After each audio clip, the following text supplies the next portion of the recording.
এবং মামুন ক্ষমতার অপব্যবহারের মাধ্যমে একসঙ্গে কাজ করে বিপুল সম্পদ অর্জন করেছেন।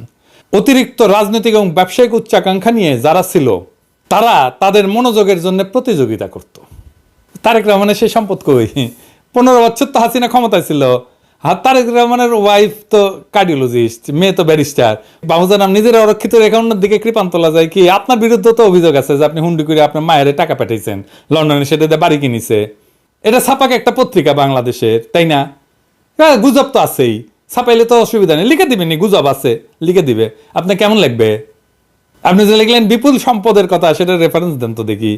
কোটি কোটি কোটি রাখিছে সে সম্পদ, তো এখন জানা যায় কে কোথায় কে রাখিছে। দেন রেফারেন্স দেন।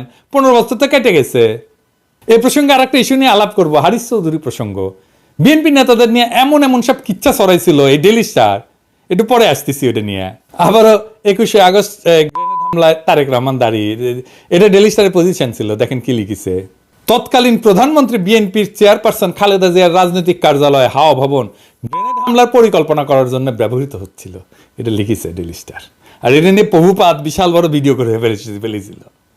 কি কি জায়গায় 21শে আগস্ট গ্রেনেড হামলা পরিকল্পনা করাইতেছিল। রিপোর্টটা শুধু অভিযোগের ভিত্তিতে করা, কিন্তু অভিযোগ বলতেছে যে 8টা স্থান এই পরিকল্পনা করার জন্য ব্যবহার করেছে। সেটা হচ্ছে হাওয়া ভবন, বিএনপি চেয়ারপারসন খালেদা জিয়ার সাবেক রাজনৈতিক কার্যালয় বনানীতে, বিএনপি নেতা এবং সাবেক উপমন্ত্রী আব্দুল সালাম পিন্টুর ধানমন্ডি বাসভবনে, হুজি প্রধান মুফতি আব্দুল হান্নানের মেরুল বাড্ডার বাড়ি, মোহাম্মদপুর সুপার মার্কেটের কাছে আলী ও নূর রিয়েল এস্টেট, মিরপুর 1-এর মসজিদুল আকবর কমপ্লেক্স, মেরুল বাড্ডার ডিআইটি প্রকল্প এলাকা এবং পূর্ব বাড্ডায় প্রকৌশলী নজরুল ইসলামের বাড়ি এবং পশ্চিম মেরুলে বাড্ডায় আসানুল্লাহ কাজলের বাড়ি। আমি এই গ্রেনেড হামলা নিয়ে কিছু বলবো না এখানে।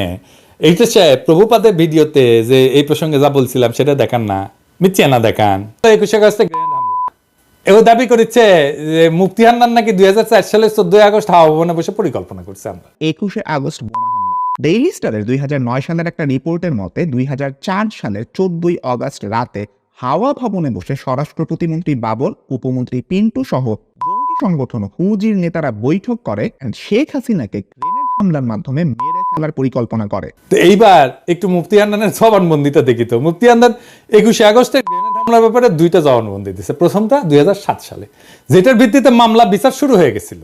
কিন্তু সেই জবানবন্দিতে তারেক রহমানের হাওয়া ভবনের নাম নিশানাও ছিল না। এই জন্য শেখ হাসিনা 2009 সালে মুফতি হান্নানকে রিমান্ডে নিয়ে নির্যাতন করিয়া তারেক রহমানের হাওয়া ভবনের নাম বের করার দায়িত্ব দেয় তার বিশ্বস্ত দালাল আব্দুল কাহার আকন্দকে।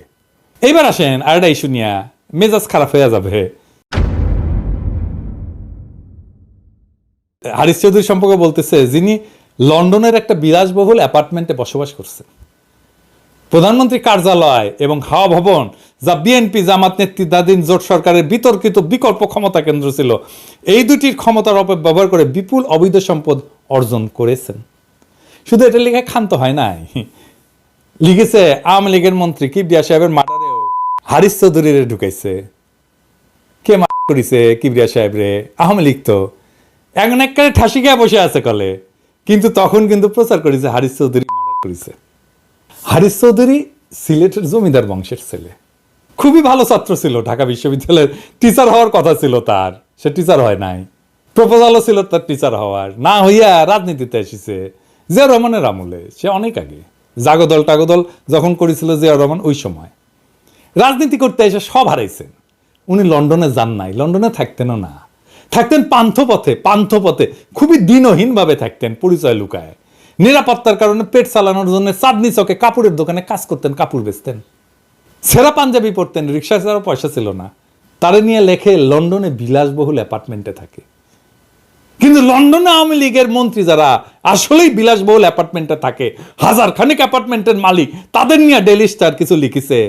ওইটাকে আল জাজিরাকে করতে হয়, সামিরা করতে হয় গোপন ক্যামেরা নিয়ে। ওইটা ডেইলি স্টার করে না, ওইটা নিয়ে ডেইলি স্টার ফলোআপ রিপোর্টও করে না। মাহবুজা নাম, আপনার লজ্জা নাই, আমি জানি এটা। আপনি নির্লজ্জ, ভয়ঙ্কর রকম ভাবে নির্লজ্জ। বাংলাদেশের সবগুলো এলিট নির্লজ্জ, এটা সুতিয়া। কিন্তু আপনার কি ভয়ও নাই? হ্যাঁ, আপনি ইন্ডিয়া আর আওয়ামী লীগের পারপাস সার্ভ করতে গিয়া কত নিরীহ মানুষকে অপমান করছেন, মিথ্যা অভিযোগ দিচ্ছেন, দানবায়ন করছেন। ধরেন কোন এক ফ্যামিলিতে, এইগুলা ফ্যামিলিতে পিনাকির মতো একটা মাল আছে, সে তো আপনারা খাইয়া দিবে। এই হারিস চৌধুরী যদি আমার ভাই হইতো, আমি যদি হারিস চৌধুরীর ভাই হইতাম, তাহলে আমি আপনারা খাইয়া দিতাম। কনফার্ম লিখে রাখতে পারেন, আমি খাইয়ে দিতাম আপনাকে। জানেন তো আমি কামলা দিয়া কাম করি না, স্ট্রেট একটা রকেট লঞ্চার নিয়ে ডেলি স্টার অফিসে উড়াই দিতাম আপনারে সহ, বুঝছাও?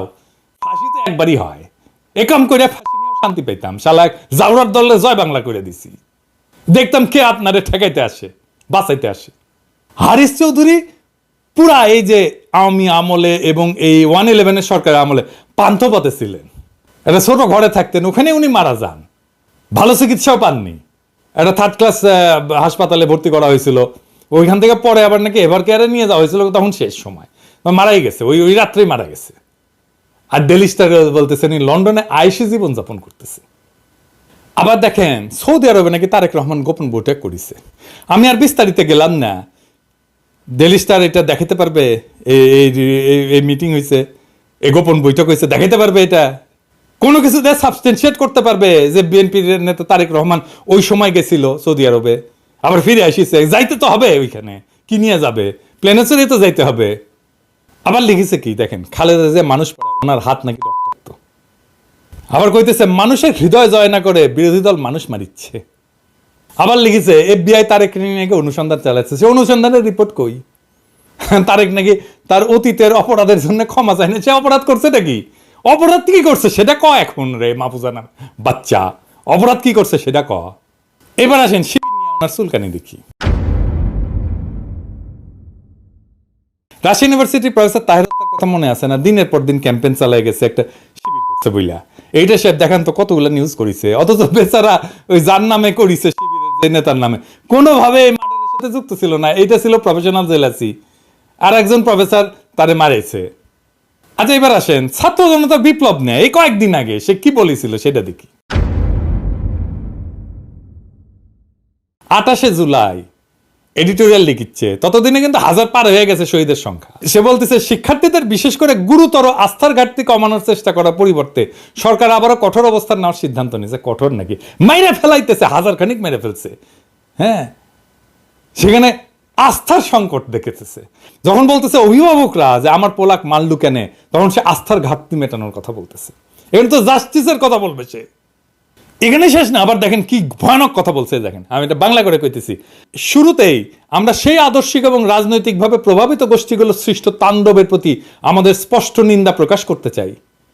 কারা? ছাত্ররা যেটা করছে, যাদের লক্ষ্য ছিল আমাদের দেশকে অস্থিতিশীল করা, সাধারণ অসন্তোষকে সহিংসতায় উস্কে দেওয়া এবং সরকার উৎখাতের চেষ্টা, যা কিছু মন্ত্রীর দাবি অনুযায়ী, এবং যদি তা সত্য হয় আমরা দৃঢ়ভাবে তার নিন্দা জানাই। এটা 26শে জুলাইয়ের কথা, 1000 ছাড়ায় না এই সময়ের মধ্যে শহীদের সংখ্যা। হাসিনা যা বলছে সেটা একই কথা না? তাহলে তার পজিশন কি ছিল বিপ্লবের সময়? মানে উনি চাইতেছেন সরকার না পড়ুক, স্থিতিশীলতা নষ্ট না হোক। বিপ্লবের পরে এই পত্রিকা কিভাবে দিব্যি চলে, উনি দোষ দিচ্ছেন রাজাকারের বাচ্চাদের। দেখেন কি লিখিচ্ছে, আমরা গণমাধ্যম থেকে বাংলাদেশ বিরোধী এই ষড়যন্ত্র উদ্ঘাটনে সরকারকে সহযোগিতা করবো, হাসিনাকে সহযোগিতা করবে, এবং আমাদেরকে বলছে আমরা বাংলাদেশ বিরোধী ষড়যন্ত্র করতেছি।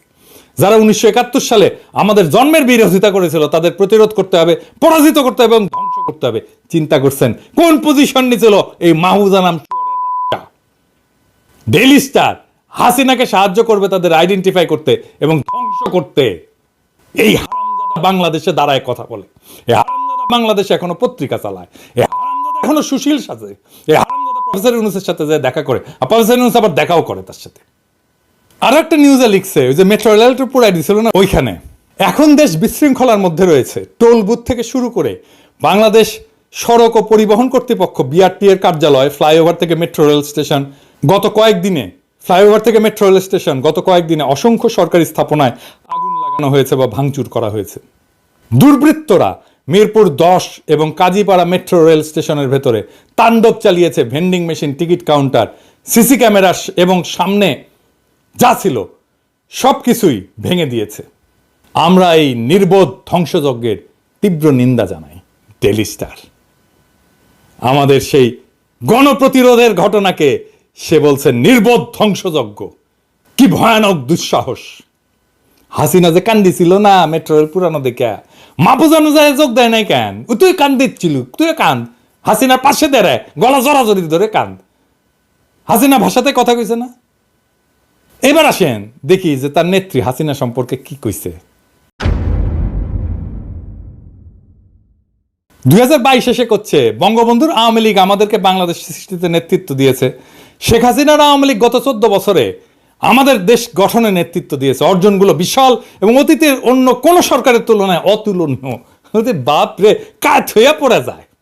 দেখেছেন গঙ্গা তেলেশ্বর চন্দ্র তেলবাজ মাহফুজানন্দ প্রভুপাদ এইটা সাহেব এনে সারিন্দা বেজে দেন। হাসিনা প্রশংসা করেছে ইনকা কিরা একটা সারিন্দা বাজাবেন না কেঙ্গা করে হয়। হচ্ছে ঠিকই হয়েছে, ভালো হয়েছে। আওয়ামী লীগের 75 বছর পূর্তিতে সে লিখিচ্ছে। গত 15 বছরের নিরবিচ্ছিন্ন শাসনকালে তিনি দেশের অর্থনৈতিক ক্ষেত্রে উল্লেখযোগ্য অগ্রগতি সাধন করেছেন। অবকাঠামো উন্নয়ন এবং বিদ্যুৎ উৎপাদনে তার অসাধারণ সাফল্য বাংলাদেশের উন্নয়নের সোপানে উত্থান নিঃসন্দেহে শেখ হাসিনার দক্ষ এবং দৃঢ় নেতৃত্বের ফল। এটা লিখেছে 2024 সালের জুন 28 সালে, বিপ্লবের 38 দিন আগে। আবার একটা জিনিস দেখেন, সে কিন্তু কনসিস্টেন্ট না। ধরেন একটু আগে তো দেখলেন হাসিনার বন্দনা, মানে হাসিনা উন্নয়ন করে ভাষা ফেলিচ্ছে, তাই বলছে না। আবার দেখেন কি বলে, বিএনপি কে ফুসলায় যখন নির্বাচনে নিয়ে আসতে চায় তখন কি বলে, মানে বলে জানুয়ারির নির্বাচন না করে নাকি বিএনপির ভুল, বিএনপি নাকি জিতেই যেত। লিখছে আমাদের ভোটারদের মধ্যে ক্ষমতাসীনদের বিরোধিতার যে ঐতিহ্য রয়েছে, সেই সঙ্গে আওয়ামী লীগ ক্ষমতার অপব্যবহার, দুর্নীতি, স্বজনপ্রীতির অবিরাম গল্পের প্রেক্ষিতে মানুষ হয়তো পরিবর্তন চাইতে পারে বলে ধারণা করা অযৌক্তিক নয়। বিএনপি কি সেই ভিত্তিতে কিছু গড়তে পেরেছে? আমাদের নিজস্ব প্রতিবেদকদের ব্রিফিং, প্রতিশোধের ভয়ে অপ্রকাশিত থাকা গবেষণা এবং গুজব ভিত্তিক গোয়েন্দা প্রতিবেদনগুলো সবই ইঙ্গিত দেয় যে বিরোধী দলের প্রতি সমর্থন উল্লেখযোগ্য ছিল। যদি তা অত্যধিক নাও হয়ে থাকে, সেই সমর্থন নিয়ে বিএনপি কি করেছে? হাসিনার বন্দনার সময় এক ভাষা, আর বিএনপিরা ফুসলানোর সময় আর এক ভাষা, আর এক ন্যারেটিভ। এডিটর সাহেব আলাদা করে দেখান। একদিকে আওয়ামী লীগ ক্ষমতা অপব্যবহার, দুর্নীতি, স্বজনপ্রীতির অবিরাম গল্প, মানুষ পরিবর্তন চাইতে পারে, এটা বিএনপিটা যখন ফুসলানো হচ্ছে। আর এদিকে দেখেন হাসিনাকে যখন বন্দনা করে লিখেছে এই একই সময়। গত 15 বছরের নিরবিচ্ছিন্ন শাসনকালে দেশের অর্থনৈতিক ক্ষেত্রে উল্লেখযোগ্য অগ্রগতি সাধন করেছেন, অবকাঠামো উন্নয়ন করেছেন, বিদ্যুৎ উৎপাদনে তার অসাধারণ সাফল্য। বাংলাদেশের উন্নয়নের সোপানে উত্থান নিঃসন্দেহে শেখ হাসিনার দক্ষ দৃঢ় নেতৃত্বের ফল। এই বছর জানুয়ারি মাসে শেখ হাসিনাকে উপদেশ দিচ্ছে দুর্নীতি দমনে উচ্চপদস্থ কমিটি করতে। এটা নেতৃত্বে শেখ হাসিনাই থাকতে হবে, মানে শেখ হাসিনা দুর্নীতি করে নাই, বাকি সব দুর্নীতি করছে। আবার দেখেন আর এক তত্ত্ব, কেয়ারটেকার সরকার সম্পর্কে হচ্ছে দুই দলই খারাপ। কেয়ারটেকার সরকার চাওয়া বিএনপির একটা স্বার্থপর চাওয়া। তো যখন কেয়ারটেকার সরকারের প্রসঙ্গ আসে তখন উদাস হয়ে যান উনি, আকাশের দিকে চেয়ে থাকেন। উনি বলেন যে উভয় দলই তাদের সংকীর্ণ স্বার্থপর দলীয় স্বার্থের জগতে বসবাস করছে। আমাদের পক্ষ থেকে সহজ প্রশ্ন হলো, অর্থনীতি, জনগণ এবং দেশের কথা কে ভাবছে? দুঃখজনকভাবে উত্তরটি হলো ওরা না। আরে ওরে সর্বনাশ! সাহিত্য, আবেগ আর ভালোবাসা দিয়া সব এখন কবিতা লেখা শুরু করেছে যখন কেয়ারটেকার সরকারের ঘটনা আসে। খালেদা জিয়ার অসুস্থতা নিয়ে লিখতে গিয়া হাসিনার রেহানার কষ্ট নিয়ে অনেক কেন্দ্রে শেষ। দেখেন কি লিখেছে, তার সোনালী সময়ে বিএনপি, আওয়ামী লীগ এবং এর সভাপতি শেখ হাসিনার সঙ্গে সম্পর্কিত কোনো বিষয়কে রাজনৈতিক দৃষ্টিভঙ্গি ছাড়া অন্য কোনোভাবে দেখেনি। খালেদা জিয়া প্রসঙ্গে বলতেছে, শেখ হাসিনাকে তার পিতামাতার হত্যার জন্য ন্যায় বিচার পাওয়ার সুযোগ দেওয়া হয়নি, যা যে কোনো ব্যক্তির মৌলিক অধিকার, বিশেষ করে সন্তানদের জন্য। মামলা করার অধিকারটুকুও তাকে দেওয়া হয়নি। সেই বাস্তবতার অন্যায় এবং শেখ হাসিনা ও শেখ রেহানার অসহায়ত্বের অনুভূতিটি আমাদের সবার অনুভব করা উচিত। ওই অনুভব করিচ্ছে, এটা তোর তো সব অনুভব গেছে গা, তুই আর কি অনুভব করবি রে বুড়া খাটাস মাহবুজা নাম। এইটা সাহেব সেবার শেখ হাসিনা সে প্রিয় উক্তিটা দেন, স্বজন হারানোর বেদনা আমার চাইতে কে বুঝে। মাহবুজা নামকে বেশি শুনান, ওর অনুভব জায়গায় উঠবে নি। হ্যাঁ, ভালো করে বেশি করে শুনে নেন, দেখেন অনুভব জাগে কিনা, ভাগ্য ছাড়া কাম হয় কিনা, দেখেন শুনেন। স্বজন হারা বেদনা নিয়ে আমি বেঁচে আছি। আমি জানি একজন আপনজন হারালে কি কষ্ট হয়। গত ডামি নির্বাচনের আগে আমেরিকা যখন আওয়ামী লীগরে বাম্বু দিতেছিল তখন সে কি কইছিল আমি দেখাচ্ছি। মানবাধিকার নিয়ে পিটার হাস কথা বলায় মাহবুজা নাম চাইতে বোম, সে বিশাল কলাম লেখা ফেলছে, পুরাটা আর পড়তেছি না।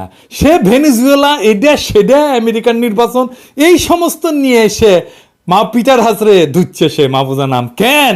সে বাংলাদেশের ফ্রি ফেয়ার ইলেকশন নিয়ে কথা কইছে, মানবাধিকার নিয়ে কথা কইছে, ফ্রি প্রেস নিয়ে কথা কইছে।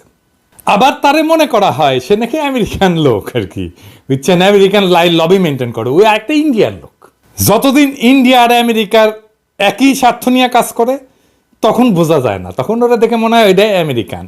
আর যখন ইন্ডিয়ার আমেরিকার স্বার্থ আলাদা হয়ে যায় তখন ও ইন্ডিয়ার দিকে ঝুঁকে যায়, তখন অ্যান্টি আমেরিকান হয়ে যায়, বিপ্লবী হয়ে যায়, তখন যে সাম্রাজ্যবাদ নিপাত যাক বলা শুরু করে।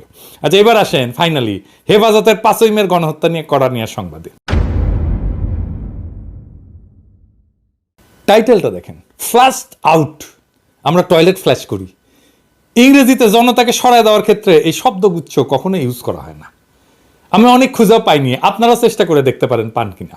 ফ্ল্যাশড আউট শব্দগুচ্ছটা এটা অসম্মানজনক, বিশেষ করে যদি কোনো ব্যক্তি গোষ্ঠীকে নিকৃষ্টভাবে অপমানজনকভাবে বের করে দেওয়ার অর্থে ব্যবহার করা হয়। কোনো রাজনৈতিক জনগোষ্ঠীকে, কোনো নেতাকে যদি ফ্ল্যাশ আউট করা হয় তাহলে মানে তুচ্ছ বা নিন্দনীয়ভাবে তাদেরকে বের করে দেওয়া হয়েছে। অধিকারের ফ্যাক্ট ফাইন্ডিং রিপোর্ট নিয়ে কি বলেছিল ডেইলি স্টার দেখেন। অধিকারের হেফাজতে ইসলাম বাংলাদেশের সমাবেশ এবং মানবাধিকার লঙ্ঘন শিরোনামের প্রতিবেদনটি আংশিক সত্য, পক্ষপাতদুষ্ট এবং একপাক্ষিক উপস্থাপনা। এই অধিকারের আদিলুর রহমানকে জেলে নেওয়ার জন্য এই রিপোর্টটা ইউজ করা হয়েছে, তার সাজাও দেওয়া হয়েছে, জেলও খাটছে, এখন সে মন্ত্রী। লজ্জা লাগে না মাহফুজা নাম? যেই সরকারের সাথে লটকালটকি করো এখন নিজের পিঠ বাঁচানোর জন্যে, হ্যাঁ? আচ্ছা, আবার আসুন তারেক রহমানকে নিয়ে আরো কিছু ভুলে গেছিলাম, এবার আরেকটু বলি আর কি। তারেক রহমানকে নিয়ে কইছে বিএনপির মূল শিকড়কে গ্রাস করা, অবক্ষয়ের সবচেয়ে নাটকীয় প্রতিচ্ছবি যদি কেউ হন তা হলেন তারেক রহমান। রিমান্ডে থাকা অবস্থায় তারেক রহমান জিজ্ঞাসাবাদকারী ওই ক্যাঙ্কা করে পাইছে, ওইটা জিজ্ঞেস করেন। ওর নাকি জিজ্ঞাসাবাদকারী নাকি বিদেশে 5টা ব্যাংকে তার কত টাকা আছে তা প্রকাশ করছে, তবে সেই তথ্য তদন্তকারীতে সন্তুষ্ট করতে পারেনি। জেআইসির ব্যাপক জিজ্ঞাসাবাদের মুখোমুখি হয়ে সদ্য প্রাক্তন প্রধানমন্ত্রী খালেদা জিয়ার বড় ছেলে তারেক রহমান তদন্তকারীদের কাছে এই তথ্য প্রকাশ করেন। এক সূত্র নাম প্রকাশ না করার শর্তে জানিয়েছেন তিনি তদন্তকারীদেরকে বিদেশি ব্যাংকের অ্যাকাউন্টে থাকা তার টাকার পরিমাণ সম্পর্কে বলেছিলেন, কিন্তু সেই তথ্য তদন্তকারীদের সন্তুষ্ট করতে পারেনি। সূত্রটি জানায়, তবে সে তারেকের দাবি করা টাকার পরিমাণ গণমাধ্যমে প্রকাশ করতে অস্বীকৃতি জানায়, যা মালয়েশিয়া, সিঙ্গাপুর, থাইল্যান্ড, দক্ষিণ আফ্রিকা এবং সুইজারল্যান্ডের কয়েকটি ব্যাংক অ্যাকাউন্টে রয়েছে। তো বের কর, 15 বছর তো হয়ে গেছে, বের করিস না কেন? কোথায় আছে অ্যাকাউন্টের টাকা? বাংলা পৃথিবীতে কারো কোনো অ্যাকাউন্টে টাকা থাকলে সেটা বের করা কোনো মুশকিলের ব্যাপার নাকি রে বালচিউন? খালেদা জিয়া সম্পর্কে বলছে তারেক রহমানের গ্রেপ্তারের পরে খালেদা জিয়া ব্যক্তিগতভাবে দুর্নীতিগ্রস্ত ছিলেন কিনা তা আদালত সিদ্ধান্ত নেবে। তবে যে বিষয়টি এখন বোঝা গেল তা হলো তিনি দুর্নীতি সহ্য করেছেন এবং দুর্নীতির বিরুদ্ধে লড়াই করা তো দূরের কথা, একে উদ্বেগের বিষয় হিসেবে উত্থাপন করতেও কিছু করেননি। আর কত দেখাবো, অনেক বড় হয়ে গেছে এপিসোড। এসব তো কয়েকটা উদাহরণ দেখাইলাম। আমি ডেইলি স্টারের এরকম সংবাদ নিয়ে 100 ঘন্টার এপিসোড করতে পারবো মাহফুজা নাম, 100 ঘন্টার। এই ডেইলি স্টারের ন্যূনতম নৈতিক এমনকি আইনি বৈধতা আছে একটা সভ্য দেশে সাংবাদিকতা করার? এ তো প্রেস কাউন্সিলে মামলা খেয়া ফতুর হয়ে যাওয়ার কথা। তারেক রহমান যদি মানহানির মামলা করে এই মাহফুজা নামকে ক্ষতিপূরণ দিতে দিতে রাস্তায় ফেফা করে ঘুরতে হবে, কিন্তু ডেইলি স্টারে কিছুই হবে না, কারণ সে বাংলাদেশের এলিট, আর এলিটরাই বাংলাদেশে ক্ষমতায় থাকে। তার প্রফেসর ইউনুসই বাঁচাবে। প্রফেসর ইউনুসের গ্রামীণ ট্রাস্টের ট্রাস্টি ছিল ওই মাহফুজা নাম। বিএনপি ক্ষমতায় আসলেও কিছুই করবে না, তারেক রহমানও কিছু করবে না, মাহফুজা নামকে তেলাবে। আমি কয়ে রাখলাম, লিখে রাখতে পারেন। জামাত আসলেও কিছু বলবে না, তার তেলাবে। হেফাজত আসলেও কিছু করবে না, তেলাবে। দেখবেন তেলাবে না শুধু এই লোকটা, সেজন্য দেশে যাইতে পারে না। ডেইলি স্টার শুধু একটা সংবাদ মাধ্যম না, এরা বাংলাদেশে ইন্ডিয়ার প্রধানতম অ্যাসেট। ডেইলি স্টার জিন্দা থাকলে বাংলাদেশ আবার ভারতের পদানত হবে, লিখে রাখতে পারেন। ডেইলি স্টারে বিনাশ ছাড়া, ধ্বংস ছাড়া বাংলাদেশ মাথা তুলে দাঁড়াইতে পারবে না। হাসিনা পলাইছে, কিন্তু ওই ফ্যাসিবাদের সব সহযোগীরা এখন অক্ষত, এখনো তাদের বদমাইশে অব্যাহত আছে। আমি স্বপ্ন দেখি ডেইলি স্টারের অফিসে বিপ্লবী জনতা আগুন দিছে, আর সেই আগুন মাহফুজানন্দ প্রভুপাদের পাছায় লাগছে। সে তার অন্তিম গান গাইতেছে মোদিরে উদ্দেশ্য কইরা, পিছে দাউ দাউ করে জ্বলতেছে হাসিনার মোদির দালালির সাম্রাজ্য ডেইলি স্টার। ইন্ডিয়ান মাল তো, তাই গানের মধ্যে ওই 60-এর দশকের রোমান্টিকতা থাকবে, এনার রাবন্তিকতা থাকবে, এনার কালচার থাকবে, এনার সুশীলতা থাকবেই, তাই না? হ্যাঁ, তো ওই গান গাচ্ছে আর পুচ্ছা আগুন জ্বলিচ্ছে। কি গাচ্ছে? ও গাচ্ছে, ও আমার মন যমুনার অঙ্গে অঙ্গে ভাব তরঙ্গে কতই খেলা,